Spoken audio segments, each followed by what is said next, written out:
2차 전지 관련주에 대해서 분석을 해드리겠습니다. 최근 한 달간 어떻게 보면 이제 큰 폭의 조정을 겪었는데 앞으로 괜찮아질 수 있을지 오늘 한병화 유진투자증권 이사와 함께 알아보도록 하겠습니다. 이사님 어서 오세요. 네, 안녕하십니까. 네. 2차 전지뿐만 아니고요. 워낙 이제 AI 반도체에 투자 자금이 쏠려 있다 보니까 그리고 단일 종목 ETF 이쪽으로도 쏠려 있다 보니까 다른 종목들이 좀 망가지는 경우가 있었거든요. 어떻게 전략을 짜는 게 유리할지 전반적으로 어떻게 보세요? 지금은 그냥 네. 버티기죠. 버티기. 네, 네. 왜냐하면 지금 뭐 반도체 포모 때문에 반도체를 제외한 모든 종목들은 지금 사실은 매수세가 별로 없는 상태이거든요. 그러니까요. 그래서 펀더멘탈하고는 전혀 무관하게 종목들이 많이 흘러내렸잖아요. 예. 뭐 그것도 단기간에 수직으로 흘러내린 상태이기 때문에 사실은 뭐 굉장히 과도한 상태입니다. 뭐 그렇다고 이차전지가 예를 들어서 뭐 그동안 보아왔던 업황과 전혀 다르게 문제가 생겼냐, 뭐 전혀 그런 거는 아니거든요. 네. 그래서 지금은 그냥 팔지 말고 버텨야 되는 그런 이제 시기입니다. 네.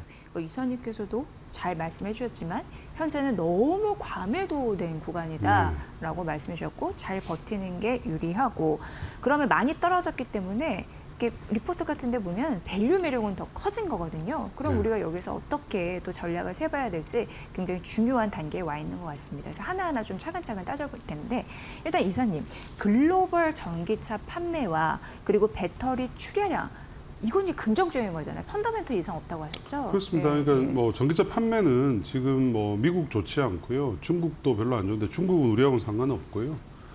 미국도 안 좋긴 한데 2분기를 보면 1분기 대비해서는 바닥에서는 좀 올라왔거든요. 아마 이런 현상은 분기별로 비교해 보면 하반기로 가면 갈수록 1분기 대비해서 2분기, 2분기 대비해서 3분기 이런 식으로 좀 심각할 것 같고요.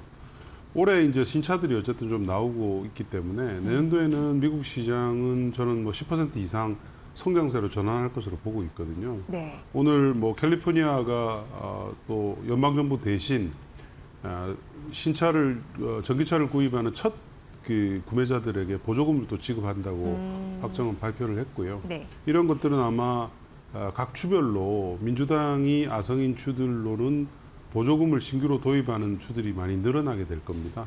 아마 중간선거 이후를 기점으로 해서 이 부분들은 좀 확산될 것 같고요. 유럽은 전기차 판매 좋습니다. 다만 이제 중국 전기차 판매가 좋기 때문에 저희들한테 바로 영향을 미치진 않는데 그래도 내년부터 올 하반기부터는 우리 배터리가 장착된 신차들이 판매가 이제 시작이 됩니다. 네. 현기차의 유럽 판매량 차도 그렇고요. 오늘 보면 멀시디의 C 클래스 순수 EV에는 삼성 SDI의 배터리가 이제 각형 배터리가 들어가게 되거든요. 그게 이제 생산이 이제 시작이 됩니다. 그러니까 이런 것들이 하나둘씩 이제 추가가 되기 때문에 좀 괜찮고요. 특히 이제 유럽은 IAA 산업가속화법에 중국에서 그 수출되는 차량뿐만 아니라 유럽에서 만드는 중국산 전기차, 중국 배터리에 대해서도 소재라든지 부품이라든지 이런 것들을 규제할 수 있는 그런 법을 이제 만들고 있기 때문에요.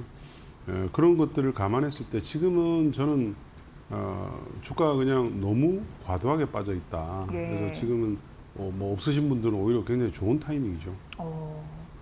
말씀 들어보니까 이제 중국 업체가 유럽에서 좀 약진을 하고 있는 듯한 느낌이 듭니다. 근데 약간 배 아프지만 중국 업체 대비 K배터리가 좀 언더퍼폼하는 흐름들이 있는데 이 상황 조금 더 말씀 좀 부탁드릴까요? 그러니까 중국은 사실은 기술적이라든지 원가 면에서 한국 업체들보다 훨씬 앞서 있어요. 뭐 워낙 많은 생산 캐파를 가지고 자국 시장 가지고 있기 때문에 그럴 수밖에 없고요.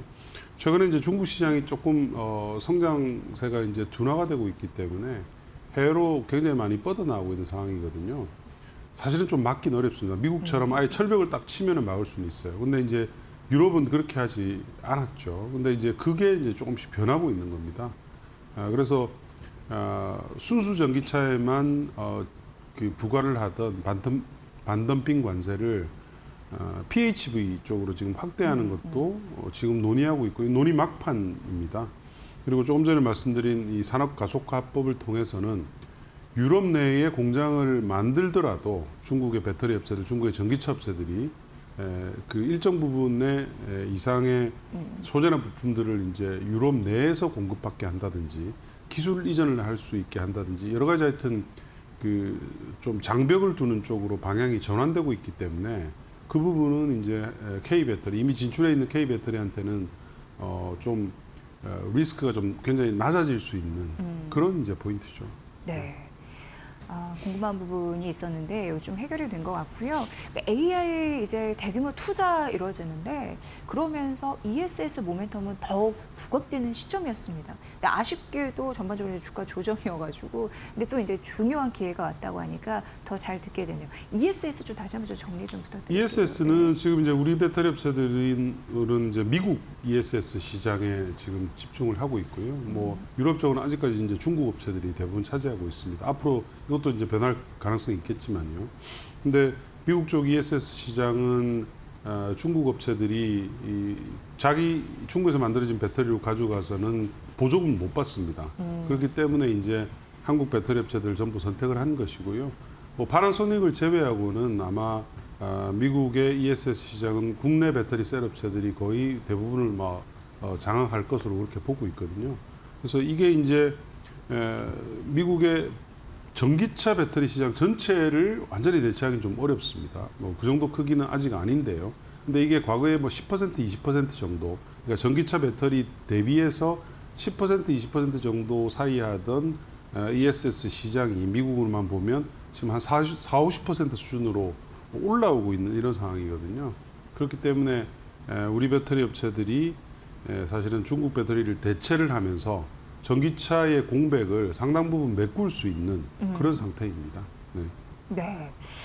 그리고 이제 미국의 중간 선거, 이거 굉장히 미국 쪽에서도 신경 쓸 수밖에 없는 그런 이벤트인데 이유를 보면 에너지 섹터 중에 우리가 투자의 관점에서 좀 살펴볼 영역이 있다면 어떤 걸 좀 꼽아주고 싶으세요? 그러니까 중간 선거가 만약에 이제 공화당이 하원을 장악하게 된다면 예산권을 이제 하원이 가지고 있기 때문에요.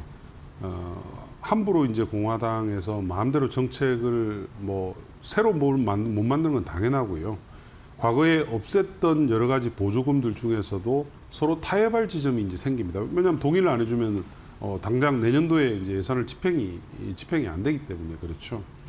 그래서 그렇게 본다면 탄압 강도가 제일 셌던 섹터들이 이제 조금 좋아질 수가 있는 거죠. 대표적으로 이제 재생에너지가 있고요. 그다음 전기차도 당연히 배터리 그 전기차 구매 보조금을 없앴기 때문에 그런 부분들은 뭔가 좀 타협의 여지가 있습니다. 새롭게 보조금이 좀 원활하게 다시 그 들어온다든지 또는 그동안 막 눌러왔던 여러 가지 투자 심리를 상당 부분 아마 좀 되돌릴 가능성이 있거든요. 그래서 그 중간선거가 굉장히 중요합니다. 네, 11월에 있는 중간선거. 그렇네요. 2차 전지주도 이제 실적 시즌 줄줄이 대기를 하고 있는 상황인데 이사님이 보시기엔 지금 굉장히 중요한 그런 타임이기 때문에 실적 시즌에 관심 있게 봐야 할 기업 어떤 것들이 있을까요?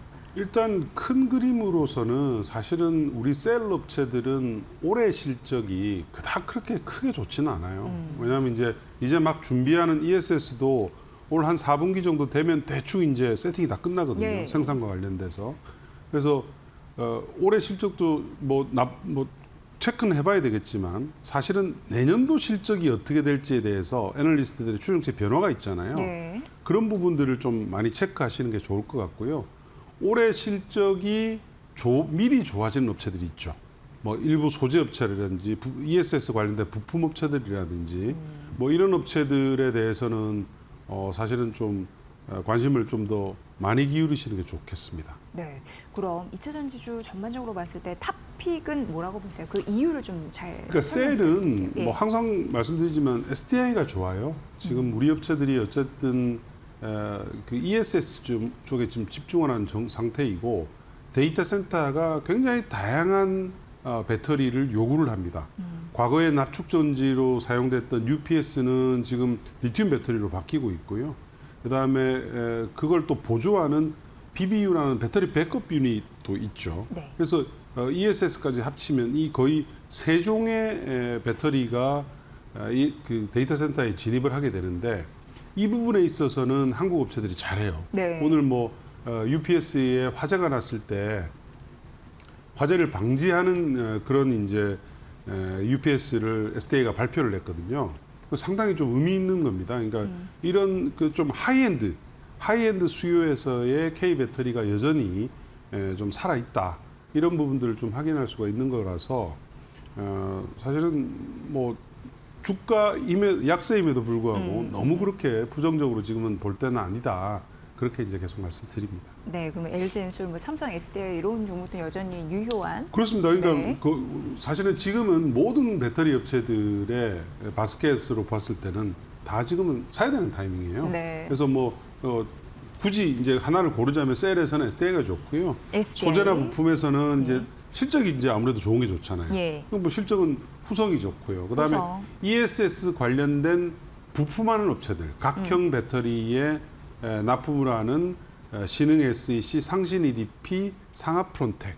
이거는 이제 미국 ESS 스토리거든요. 네. 이 회사들은 이미 사실은 2분기부터 실적이 좋아집니다. 예. 그러니까 이런 것들이 전혀 지금 주가에 이제 반영이 안 되고 있는 거죠. 그래서 그런 부분들을 좀 잘 보셔야 될 것 같아요. 네, 그러니까 어떻게 보면 잊혀지는 섹터 중에 탑 5를 말씀을 해주셨습니다. 다시 한번 정리해드리면 삼성 SDI, 그리고 이제 실적 부분에서는 후성, 그리고 신흥 SE, 상신 EDP, 하나는 뭐라고 하셨죠? 상하 프론텍입니다. 상하 프로테크 이렇게 5개의 종목이 있다라는 거 말씀드리고요.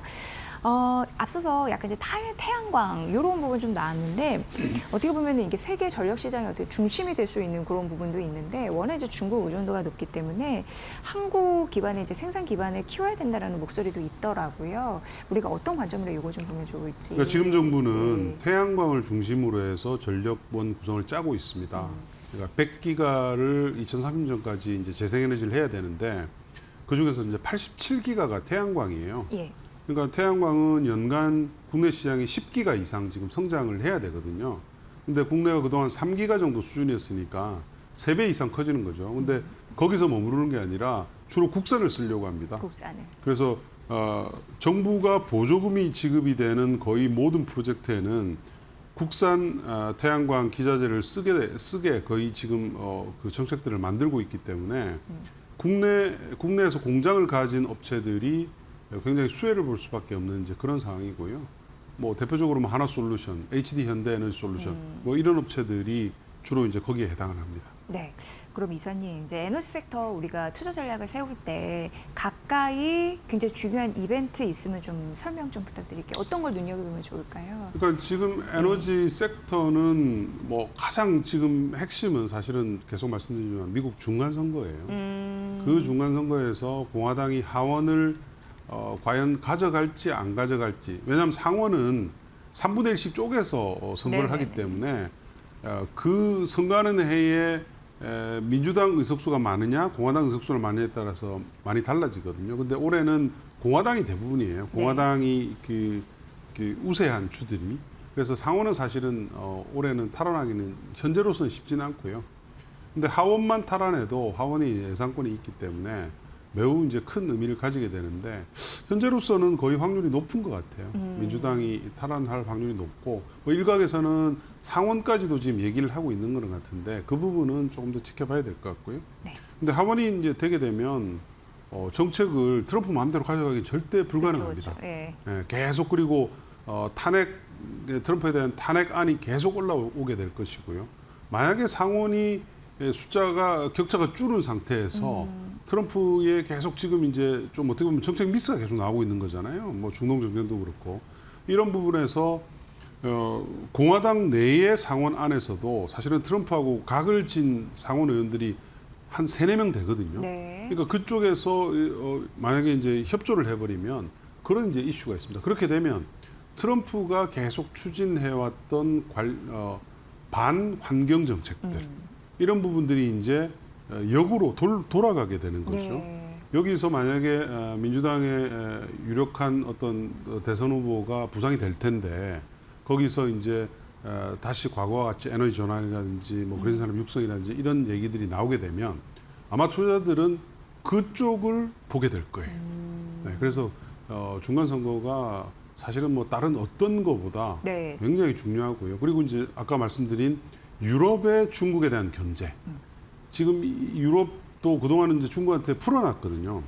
근데 이제 그러다 보니까 자기 자국 산업들이 망하고 있는 거죠. 폭스바겐이 뭐 5만 명을 자르니 10만 명을 자르니 하는 게 이게 다 중국 얘기거든요. 네. 그래서 이제 장벽이 계속 높아질 건데 그런 부분들은 사실 우리 업체들한테는 뭐 직접적으로 영향을 미치는 사안이다 보니까 굉장히 유심히 관찰하시면 좋을 것 같습니다. 네. 워낙 이제 2차 전지 섹터의 최고의 전문가이시기 때문에 그런 부분 좀 궁금한 부분 많았는데 우리가 에너지 섹터 봤을 때 미국 중간 선거 이후 엄청나게 중요한 그런 변화가 있을 수 있으니까 그런 정책들 잘 보시면서 투자 전략 반영해 보시면 될 것 같습니다. 어쨌든 지금 반도체로 쏠려 있는 자금 이게 조정을 많이 겪다 보니까 지금 밸류의 매력은 상당 부분 에너지 섹터 높아진 상황이거든요. 오늘 옥석 가리기 잘할 수 있게끔 도움드렸으니까 전략 잘 참고해 보시면 좋을 것 같습니다. 한병화 유진투자증권 이사와 함께했습니다. 이사님 오늘도 굉장히 유익했습니다. 네, 고맙습니다. 감사합니다. 네. 네.